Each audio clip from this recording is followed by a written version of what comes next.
Notre planète a besoin des zones humides, n'est-ce pas? Elles sont cruciales pour le climat et ne sont qu'une pièce du grand puzzle qui rend la Terre habitable. Eh bien, toute personne ayant un vagin possède une zone humide et elle est aussi importante que les marais pour la planète Terre. Elle abrite une flore très spécifique.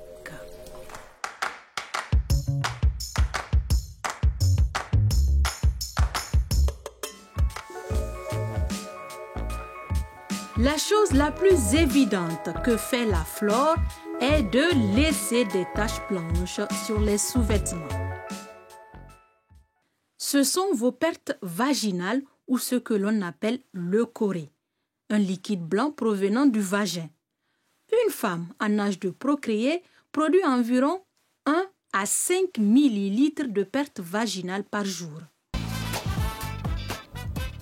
C'est une demi à une cuillère à café. Ces fluides sont comme une barrière de sécurité.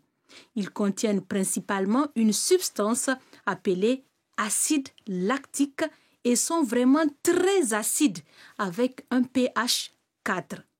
Et en même temps, ils sont la clé d'une flore vaginale saine parce qu'ils bloquent les mauvaises bactéries ou les champignons et laissent seulement les bonnes bactéries se développer. Et vraiment, ce bouclier de sécurité vaginale est très fort. Votre flore vaginale diminue le risque d'attraper des infections des voies urinaires ou des mycoses. Elle aide également à prévenir les maladies sexuellement transmissibles comme la chlamydia. Elle combat également le virus de l'herpès simplex ou HSV qui provoque l'herpès génital. Et elle réduit même le risque d'attraper le VIH et de le transmettre. Votre flore vaginale contribue à vous protéger de tout cela. Néanmoins, ce n'est pas une garantie et il est toujours important que vous utilisiez des préservatifs pour vous protéger des maladies sexuelles. Alors, d'où vient la flore vaginale? Vous l'avez peut-être deviné, les hormones jouent un rôle crucial. Pendant l'enfance, l'environnement vaginal n'est pas encore très acide car cette paroi protectrice n'est pas encore nécessaire. Mais les choses changent lorsque le taux d'oestrogène augmente à la puberté. Les oestrogènes déclenchent le stockage du glucose, une sorte de sucre qui est une source d'énergie pour notre corps. Et comme le sucre a tendance à être assez irrésistible, il attire des bactéries spécifiques de la famille appelée Lactobacillus, qui signifie littéralement bactéries du lait. Ces lactobacilles sont spécialisés dans la transformation du sucre en acide lactique par le biais de la fermentation. Ils peuvent faire du yaourt à partir du lait et sont les bactéries qui vivent dans le levain ou les légumes fermentés. Et dans le vagin, elles font la même chose, transformer le glucose en acide lactique et cela, à son tour, donne au vagin cet environnement acide spécial. L'ensemble s'appelle le microbiome vaginal. Nous avons également un microbiome spécifique dans notre intestin ou sur notre peau.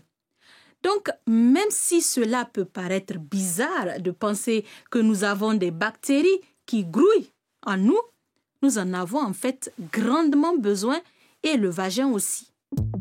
La différence du microbiome de notre vagin est qu'il n'aime pas beaucoup la diversité.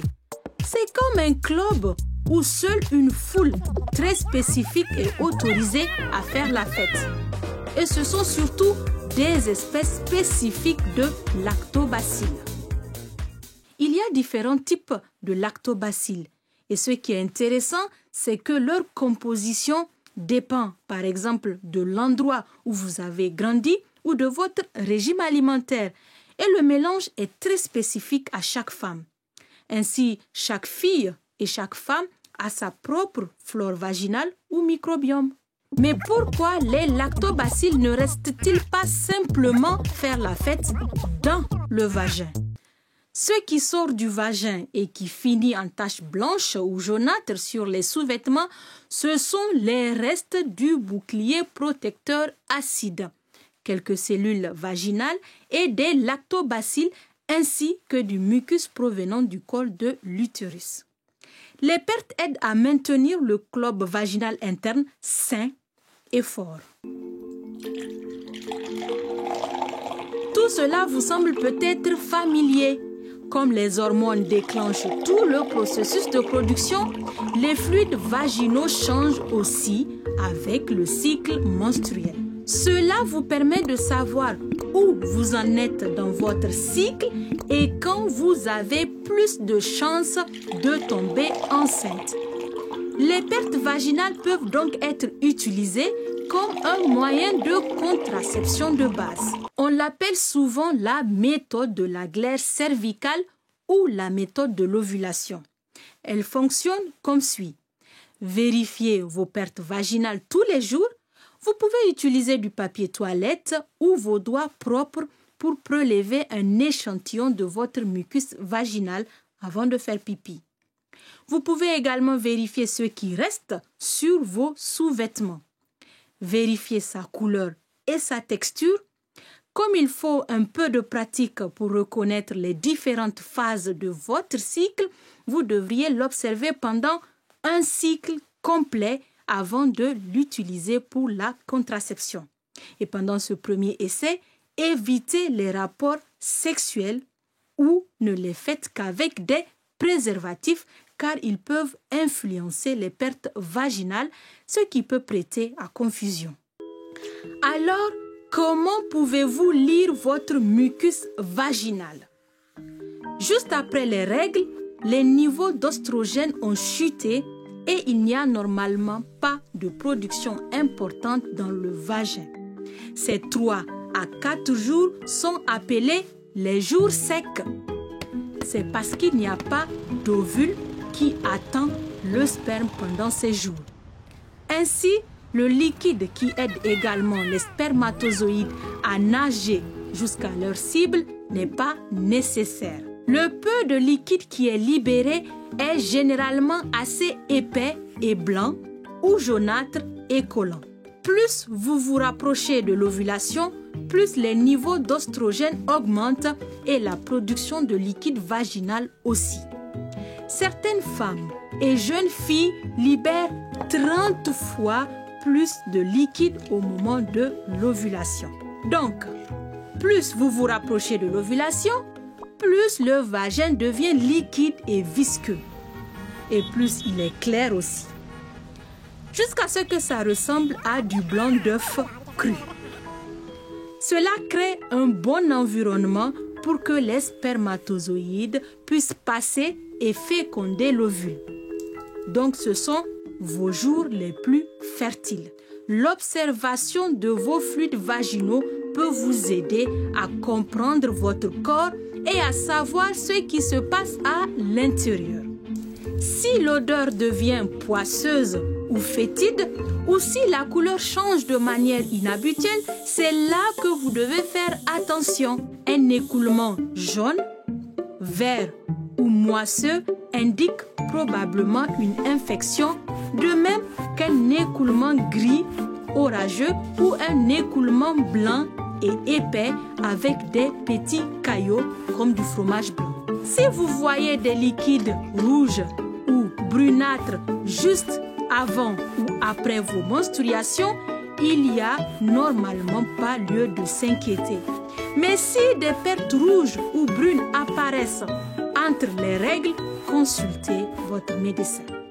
Mais tant que vos pertes n'ont pas une odeur forte et gênante et que vous n'avez pas de symptômes comme des démangeaisons, des brûlures ou des douleurs lorsque vous faites pipi ou que vous avez des rapports sexuels, c'est un bon signe que tout va bien avec votre vagin.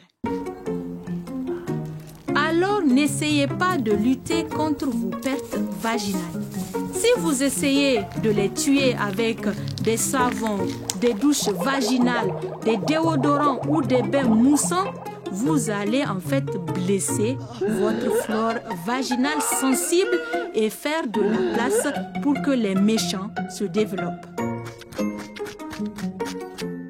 Le meilleur moyen de rester en bonne santé est de se laver à l'eau et rien d'autre, de porter des sous-vêtements en coton et d'éviter tout produit parfumé, serviettes ou tampons car ils peuvent endommager le microbiome vaginal.